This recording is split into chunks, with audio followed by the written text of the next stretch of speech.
یک سوال دیگر آماده رسیده است از تماشابین ما. من عیناً آن را میخونم. السلام علیکم و رحمت الله و برکاته. برادر عزیز، سوال داشتم. وقتی که ما میمیریم، پس از مردن در قبر نامه اعمال ما را معین میکنند یا اینکه روز قیامت؟ و اگر در روز قیامت باشد، حساب و کتاب باشد، ما در قبر با کدام حکم و چه خیل قبرمان باغی از باغ جنت می شود یا اینکه چقوری از چقوری دوزخ؟ التماس کمی روشنی می انداختید با دلیل ها. الحمد لله و الصلاة و السلام علی رسول الله. اما بعد، نامه اعمال روز قیامت داده می شود، نه در قبر.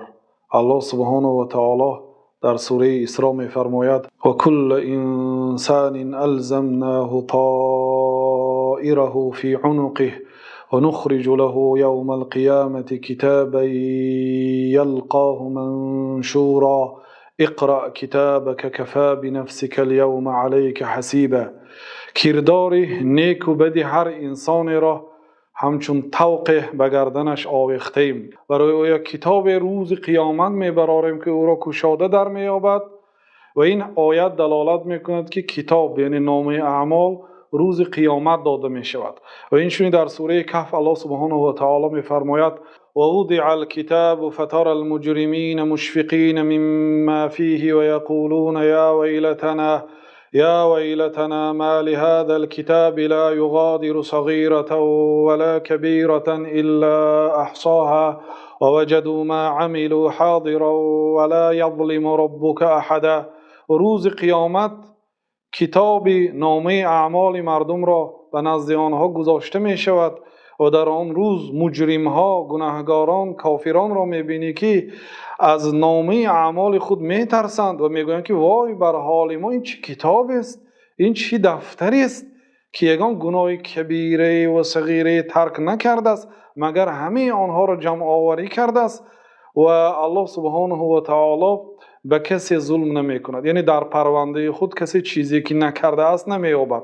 هر عملی که کرده است خرد و بزرگ، گناه و ثواب، همه آن را می یابد.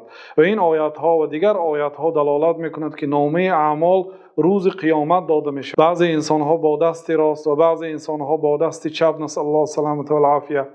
اما در قبر بنابر پاسخ هر یک بنده به 3 سوال، هر یک بنده ناوابسته از آن که کافر است یا مسلمان، زن هست، مرد است، بزرگ است، خرد است، چی تخصصی دارد، همه از یک تخصص پرسیده می شوند.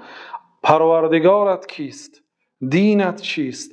پیغمبرت کیست؟ کسی به این سوال ها پاسخ درست گفت، برای او دری از جنت گشاده می شود.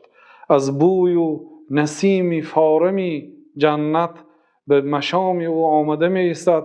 لباسی از جنت با امر پروردگار برآورده به او پوشانیده می شود و کورپه های از جنت برای او انداخته می شود و قبر او تا جایی که چشم می بیند گشاد می شود. اما آن شخصی که به این 3 سوال جواب نگفت، برای او دری از دوزخ گشاده می شود. از بوی بدی آن و هوای بدی و گرم آن به دماغ او آمده می ایستد و این چنین لباسی از آتش به او پوشانیده می شود و این چنین کورپه های از آتش برای او داده می شود و همچنین یک مرد در بدترین صورت با بدترین بوی به نزدش می آید. ای وای بر حال تو کی هستی اینقدر از تو یعنی بوی بد می آید و منظری بد داری؟ می گوید که من عملهای خبیث و پلیدی تو هستم، من گناه های تو هستم.